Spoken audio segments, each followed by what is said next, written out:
sindicato por esta invitación. Sabemos que igual que las reivindicaciones que hoy atraviesa, digamos, América Latina en función de la educación pública de calidad y para el conjunto de la sociedad, hoy también son un elemento fundamental para el conjunto de la sociedad de los pueblos de España, y que obviamente estrechar esos lazos de unidad y de reivindicación conjunta, sobre todo para aprender de los diferentes procesos, pues se hace cada vez más necesario, tanto aquí en Europa como en el conjunto de América Latina. Agradecerle la invitación. Bueno, yo hago parte de la Asociación Colombiana de Estudiantes Universitarios, que es una organización que lleva 14 años a nivel nacional, con presencia de universidades públicas y privadas, y que se fundamenta principalmente en la defensa de la educación pública, el tema de las libertades democráticas, el tema de bienestar universitario y obviamente la construcción de una universidad de cara a la sociedad, en consecuencia pues de constituir una universidad que pueda estar a la altura un poco de las exigencias del pueblo colombiano. Entonces lo que yo quería hacer un poco era acercarnos a lo que ha sido el movimiento estudiantil en América Latina, un poco desde las reivindicaciones particulares que ha tenido históricamente, para luego un poco llegar hasta Colombia y desarrollar, digamos, la idea de lo que ha sido el movimiento estudiantil en esta última etapa. Bueno, simplemente mencionar, desde 1918 existe una construcción alternativa de universidad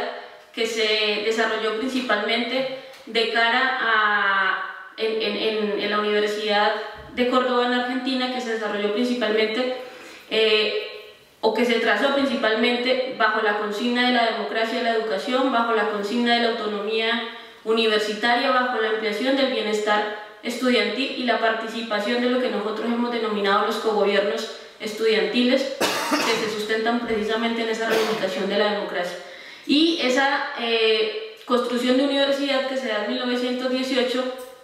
saca un manifiesto estudiantil, que es el primer manifiesto estudiantil que se da en toda América Latina. Un poco la frase que está allí en pantalla es el reflejo de esa construcción de ese manifiesto,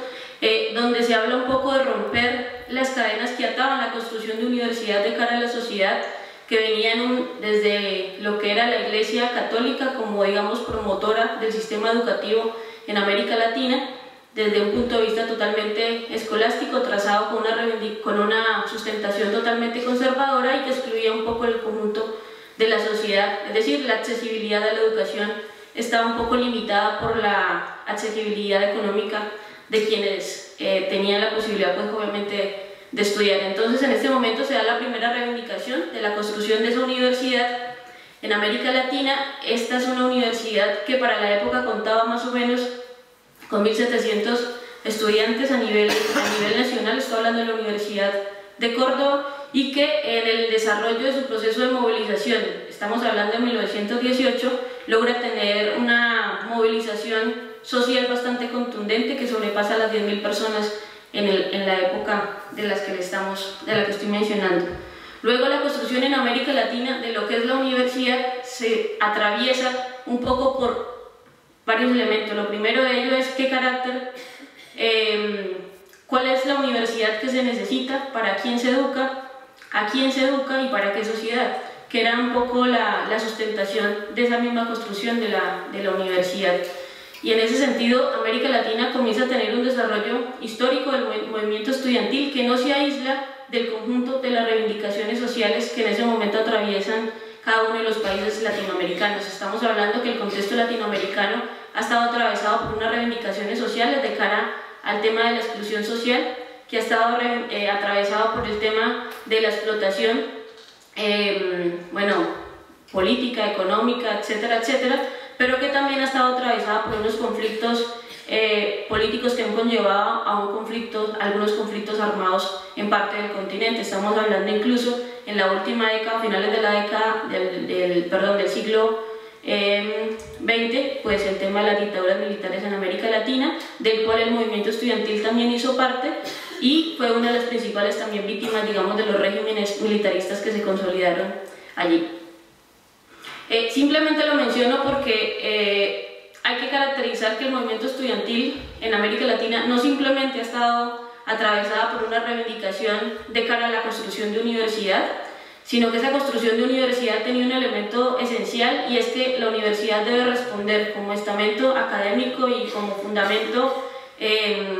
esencial de la sociedad, debe responder precisamente a los cambios estructurales también de la sociedad, en su fundamento obviamente autónomo, en su fundamento obviamente democrático, y obviamente cumpliendo con esa función pública y estatal que tiene que, digamos, permitirse que el conjunto de la sociedad pueda acceder a eso que nosotros llamamos el conocimiento, que es un derecho universal. Entonces,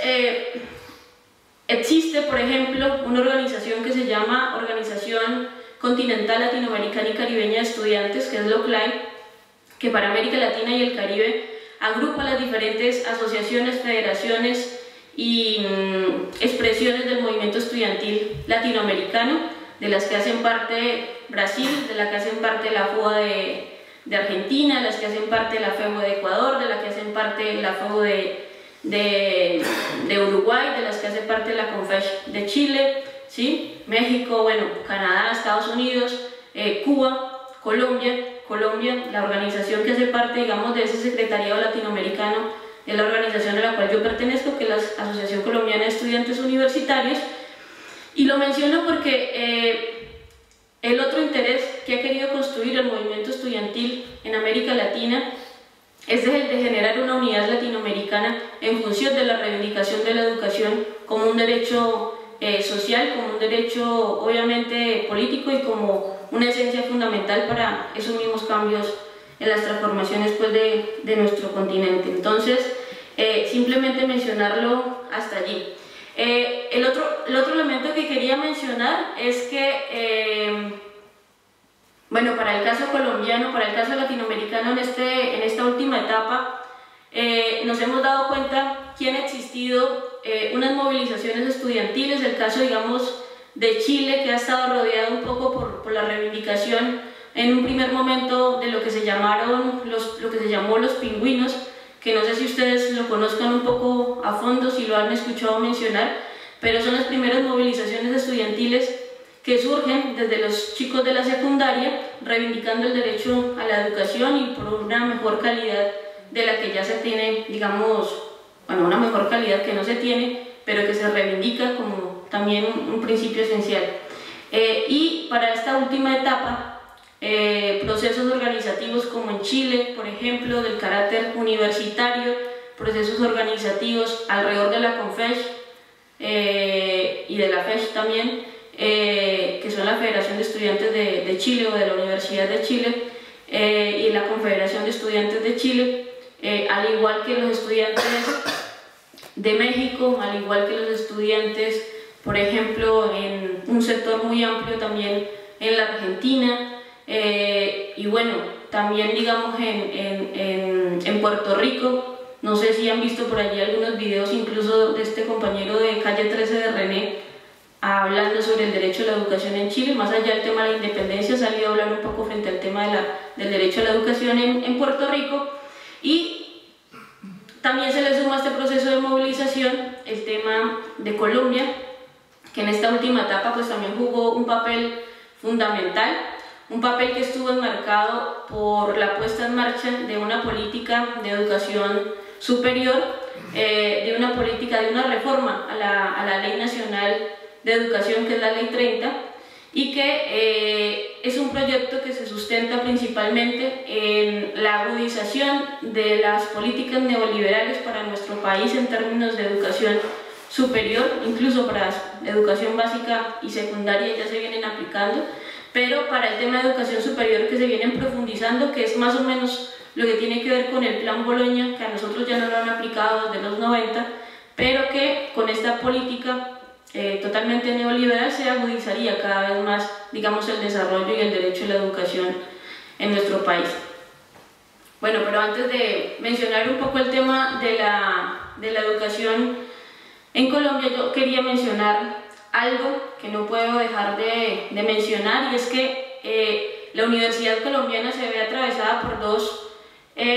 contextos fundamentales. Uno, porque nos encontramos en una crisis de carácter estructural que ha dejado esta misma Ley 30, pero también estamos atravesados por una crisis que nosotros hemos denominado una crisis humanitaria, precisamente en el sentido de que la universidad se ha visto inmersa dentro de los conflictos, no solamente sociales, económicos y políticos, sino también dentro del conflicto armado que existe hoy en el país.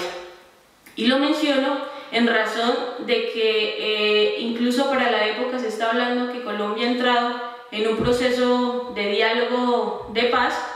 que ha sustituido un poco la reivindicación que ha tenido el pueblo colombiano de que armar un proceso de paz o desarrollar un proceso de diálogo en Colombia de cara a la paz, pues se debe contar un poco con la población colombiana, que es quien en este momento está padeciendo el tema de la guerra, y que en el marco, digamos, de este proceso, que se ve con buenos ojos en el sentido de poder encontrar caminos que conduzcan a una salida política y democrática al conflicto que existe en el país, pues se critica en el sentido de que no tiene, digamos, una participación amplia del pueblo colombiano, que también es algo, digamos, que se construye en términos de la opinión política desde la misma universidad. Y mencionar un poco también que este conflicto que hoy existe en el país, pues es un conflicto que viene desde los años 40, y es un conflicto que inicia precisamente con el auge o el desarrollo y el desarrollo de una crisis social y una crisis política que se sustenta principalmente en las desigualdades sociales que existen a lo largo y ancho del territorio nacional, una crisis que también se sustenta en la amplia expropiación de tierras de comunidades campesinas y comunidades indígenas a nivel nacional. Colombia tiene 1.100 municipios a nivel nacional, estamos hablando de casi 48 millones de colombianas y colombianos. Estamos hablando de un territorio donde se hablan 73 lenguas indígenas, pero que ninguna ha sido reconocida, bueno, hay una más o menos reconocida a nivel institucional, y cuando hablamos de reconocimiento institucional estamos hablando de que deben existir también una posibilidad de reconocimiento en términos políticos, en términos académicos, y que eso se liga, digamos, al dialecto que se debe constituir dentro de una misma comunidad como comunidades autónomas dentro de su misma reivindicación de soberanía. En ese sentido, esos conflictos que hoy existen en el país desde otras épocas son conflictos que se han venido agudizando a nivel nacional, y son conflictos que han conllevado a que la misma crisis social que existe se profundice, y hoy existe también un conflicto armado que ha llevado, digamos, durante toda esta época, desde los 40 hacia acá, pues obviamente a que acreciente la crisis con una crisis humanitaria de la cual la universidad y el movimiento estudiantil o el movimiento universitario pues no ha sido ajeno. Entonces, digamos que son como los dos elementos frente a la caracterización de la universidad. Para entrar un poco en detalle frente a por qué se menciona el tema de la crisis en relación a la universidad, sencillo, nosotros hemos venido reivindicando que la educación como derecho debe ser un sustento, debe ser algo que se desarrolle en el conjunto de la sociedad colombiana,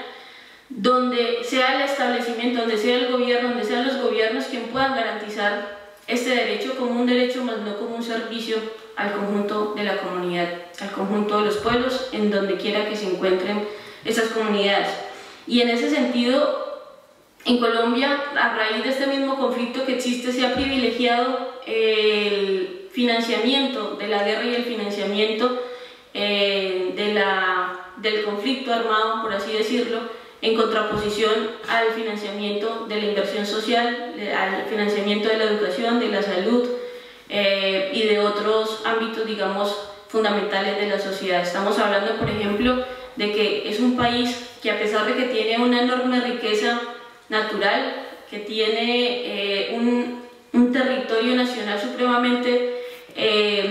digamos, amplio en términos de petróleo, en términos de carbón, en términos de oro, de esmeraldas, de níquel y demás,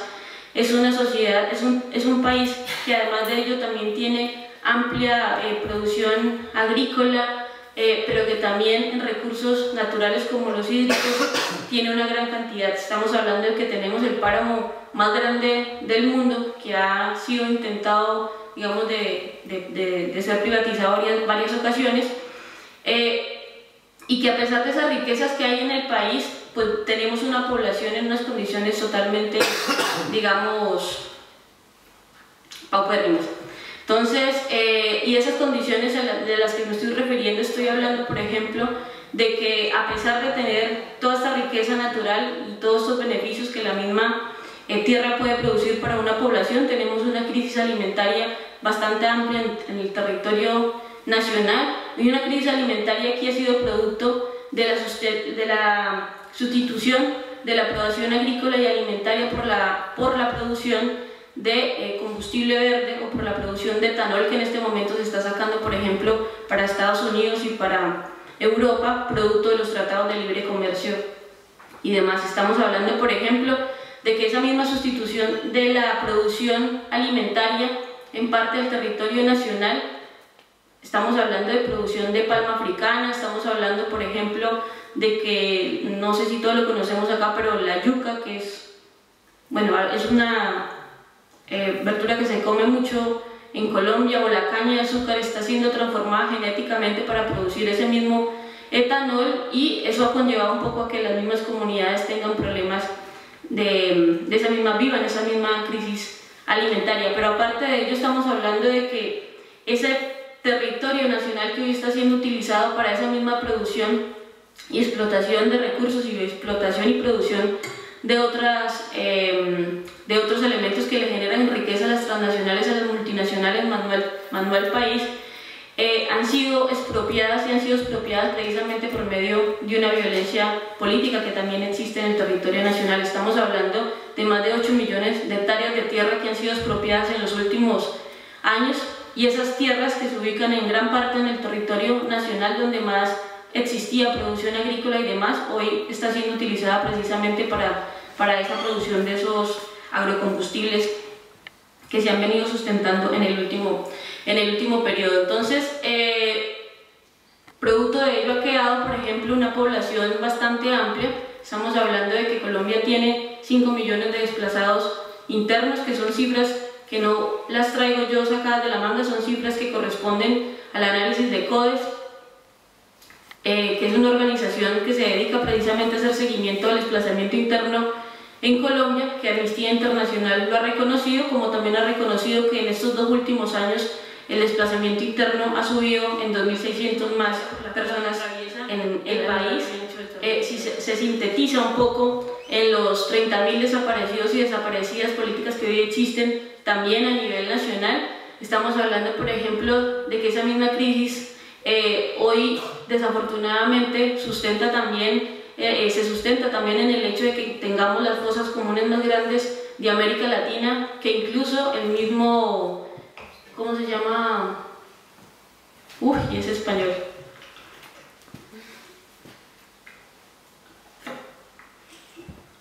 Que es muy reconocido, es un abogado, es un jurista, Baltasar Garzón, estuvo invitado a Colombia, comisionado para verificar el tema de las fosas comunes que estaban siendo, digamos, en los relatos libres de los grupos paramilitares que hay en el país. Entregaron algunas pistas de dónde estaban algunas fosas comunes, entre esas una muy conocida que se encuentra en la Macarena, en el territorio entre el Meta y Caquetá, y estamos hablando de más de 3.500 cadáveres que se encuentran allí. Entonces, esa crisis que existe, digamos, en el país es una crisis que se ha, digamos, inmiscuido en varios de los aspectos del conjunto de la sociedad. Y ya para aterrizarlo un poco el tema de la universidad, pues evidentemente la universidad no ha estado ajena a esta situación. La universidad, como principio que ha tenido históricamente, es el de poder hacer una valoración del conjunto de la realidad, y esa valoración académica, esa valoración científica, esa valoración política, si se quiere, ha tenido unos efectos bastante considerables para la universidad, y es que esa crisis humanitaria ha tocado las puertas de la universidad en el sentido de que el desplazamiento forzado, el tema de la criminalización de la protesta estudiantil, el tema de la persecución a profesores, estudiantes y trabajadores también ha aumentado en los últimos tiempos. Pero además de ello, cuando hablamos de educación y cuando hablamos de inversión social, también estamos hablando de que contrario a lo que viene exigiendo hoy el pueblo colombiano, de frenar el tema de la guerra y ampliar la inversión para la inversión social, valga la redundancia, para la educación, para la salud, pues se ha generado un aumento bastante amplio de la inversión para el aparato militar, para la milicia que llaman algunos, y la inversión social se ha, digamos, disminuido en los últimos 10 años. Estamos hablando, por ejemplo, de que un militar le cuesta al país, un soldado le cuesta al país 18 millones de pesos, un recluso le cuesta al país 13 millones de pesos y un estudiante le está costando al país anualmente 3.500.000. Ese desequilibrio en términos de la inversión social y la inversión política ha conllevado un poco también a que hoy tengamos la sociedad que tenemos a nivel nacional, pero también, digamos, es una realidad que hoy también se concentra en lo que es, por ejemplo, las reformas educativas que se pretenden desarrollar para el país. Me voy a centrar un poco en lo que es la Ley 30, ya para entrar un poco en correspondencia con la temática. Y es lo siguiente, la Ley 30 viene funcionando desde el 90-91, es la Ley Nacional de Educación por la cual se rige todo el sistema educativo nacional colombiano de educación superior. Cuando hablamos de educación superior estamos hablando de la educación técnica, tecnológica. Los que son de Colombia conocen un poco el tema del SENA, que es el Sistema de Enseñanza Nacional de Aprendizaje, y la educación que nosotros llamamos de calidad superior, como las de las universidades públicas y privadas que existen a lo largo y ancho del territorio nacional. Esta Ley 30, que en un principio fue rechazada por el conjunto de la comunidad universitaria porque no le permitía ampliar los recursos escalonadamente de acuerdo al IPC, ni tampoco le permitía a la universidad un desarrollo autónomo de su financiación, es decir, de poder definir a qué se invertían los recursos, cómo construir y desarrollar los pensudes académicos, ¿sí? ¿Qué orientación se le da a la universidad? Cuando hablamos de orientación y de autonomía, estamos hablando de que la universidad debiera tener la capacidad y debiese tener la autonomía para construir, por ejemplo, una universidad de cara a la sociedad, una universidad crítica, creadora, transformadora, un poco como lo menciona la consigna nuestra, pero también una universidad de cara a las realidades culturales, artísticas, axiológica, política y demás. Y en ese sentido limitaba el carácter de la universidad en esa responsabilidad dialógica que existía allí. Pero aparte de ello, también es una ley que obviamente cada vez que subía, íbamos avanzando en año, también iba incrementando las necesidades en la universidad. Estamos hablando de que cada año que pasa los estudiantes, hay más número de estudiantes en las universidades, hay más demanda educativa en la sociedad y es necesario, por ejemplo, fortalecer la infraestructura, los laboratorios, las prácticas académicas, etcétera, etcétera. Con la Ley 30 un poco se veía limitada esa producción. Y lo que ha llevado esta ley es que algunas universidades, como una de ellas que hace 4 años se le declaró la ley de quiebra, la Universidad del Atlántico, que se encuentra en la costa atlántica del país, precisamente se le aplica la ley de quiebra porque su capacidad financiera y su endeudamiento, tanto con el departamento como con incluso los pensionados de la misma universidad, no va para más y se le aplicó lo que hoy se le denomina la ley de quiebra, que es una ley que se le está aplicando a las empresas como a los seguros sociales, a las telefónicas, etcétera, etcétera. Pues esta ley que nunca se le había aplicado a las universidades o a la educación, se le aplicó a la Universidad del Atlántico y lo que permitió fue una disparada de las matrículas, del costo de las matrículas. Estamos hablando de casi el 100% del costo de las matrículas que se subieron de diciembre a enero, que es más o menos cuando se matriculan los estudiantes. Entonces es una ley que no le servía al país, es una ley que no tenía un sustento financiero real de acuerdo a las necesidades pertinentes de la universidad. Pero hoy día nos plantean una ley nacional de educación, una reforma de esa ley de educación que la viene planteando Santos, ¿sí? Y es una ley que va en detrimento de lo poco que le queda a la educación superior. Estamos hablando de la entrega total, casi que de la financiación a la empresa privada, a lo que hoy le llaman universidades con ánimo de lucro. Estamos hablando de que la investigación hoy de las universidades, que debería desarrollarse en el sentido de ser instituciones autónomas, se les está entregando a Colciencias, que es otro instituto allí de que está produciendo cierto conocimiento, pero que este conocimiento científico financiado incluso por las multinacionales y la empresa privada te limita la posibilidad de que tú puedas tener la autonomía de investigar de cara a lo que tú consideres para tu sociedad, para tu universidad, o bueno, en fin, no hay autonomía en ese sentido. Pero además de ello existe el hecho de que se amplía la financiación para el sector educativo, y esta ampliación de la financiación del sector educativo corresponde precisamente a esos recortes y a esa misma política neoliberal que se está aplicando a través de la misma Ley 30. Entonces, lo que se ha planteado hoy desde el movimiento estudiantil en Colombia, que nunca ha estado desligado un poco de la defensa de la universidad pública, pero tampoco ha estado desligado de la construcción de una universidad de cara a la sociedad, fue empezar a debatir la reforma, a conocer a profundidad la reforma, a estudiarla, digamos, para poder tener los elementos necesarios para controvertir la propuesta que se estaba lanzando desde el gobierno nacional. Y es así como se plantean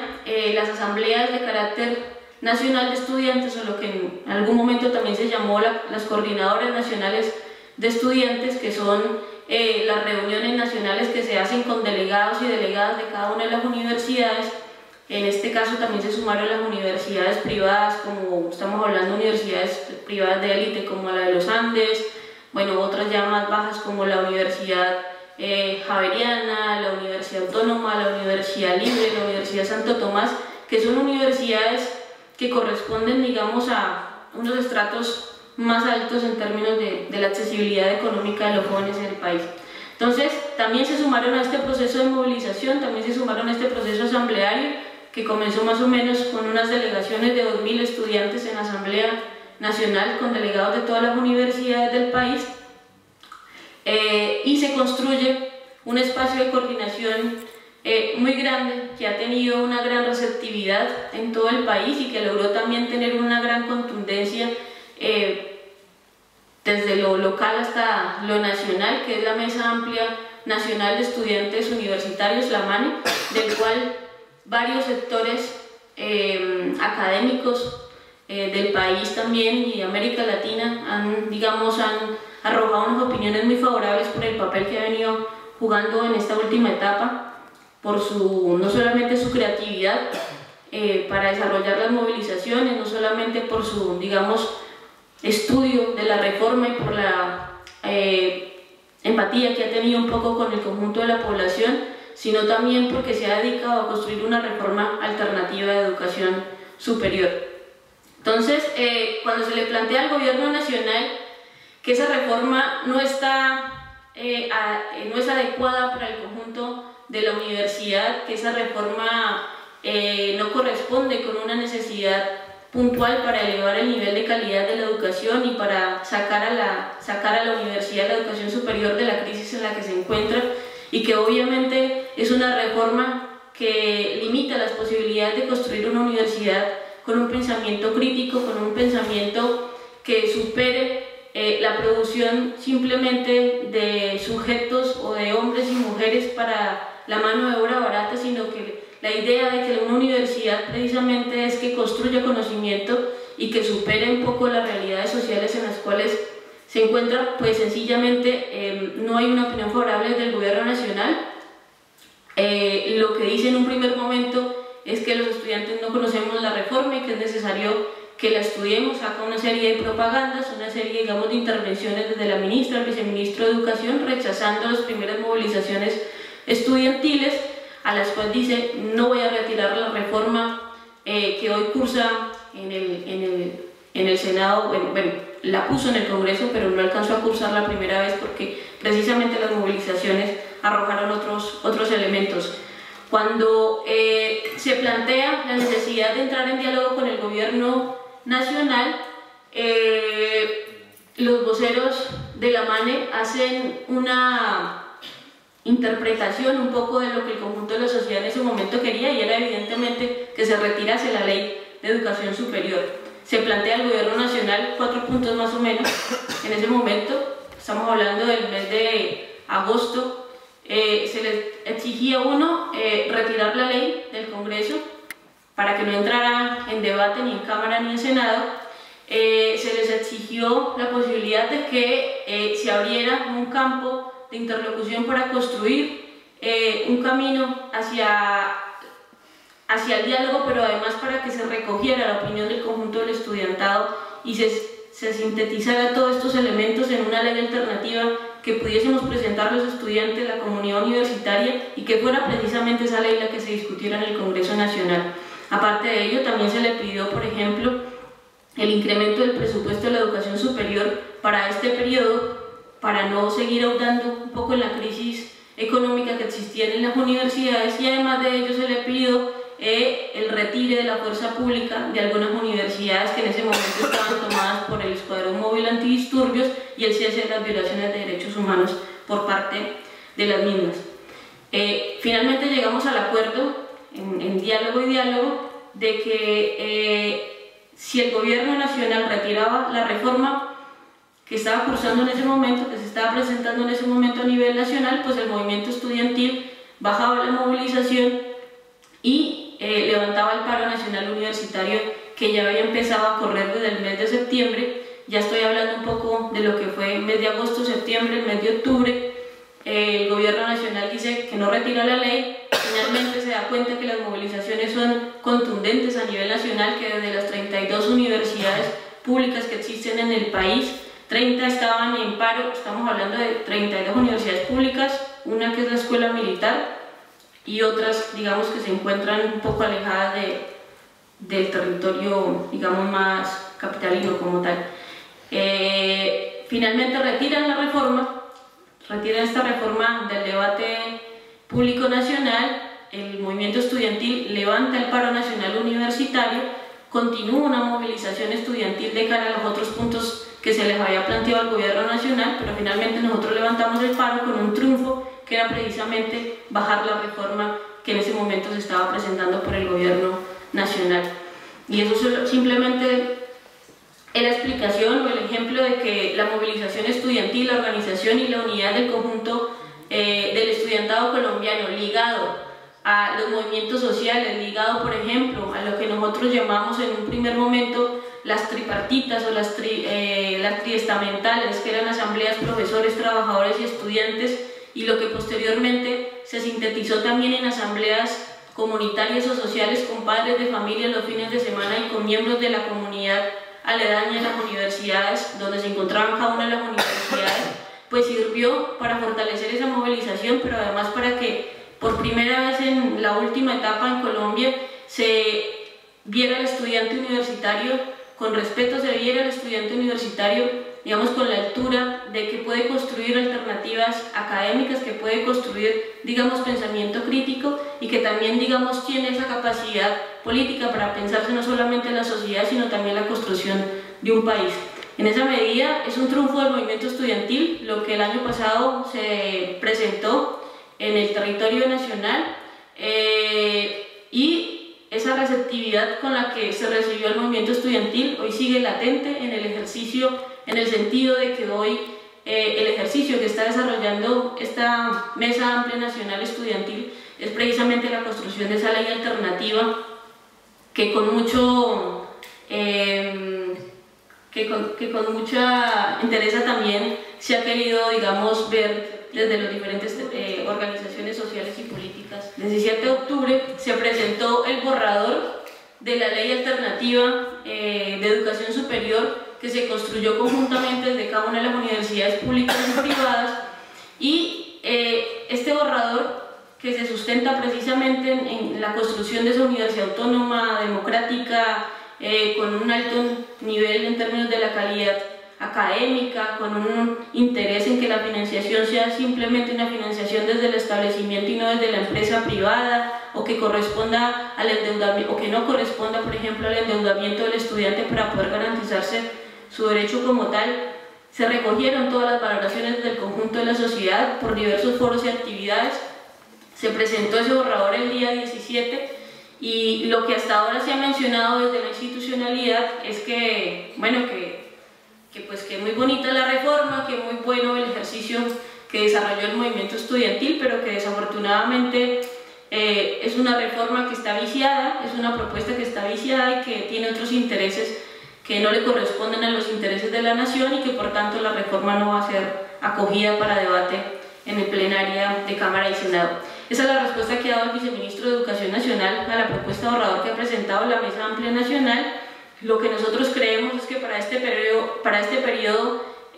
van a continuar las movilizaciones estudiantiles. Ya se desarrolló una primera el 4, se desarrolló una segunda el 12 de octubre en el marco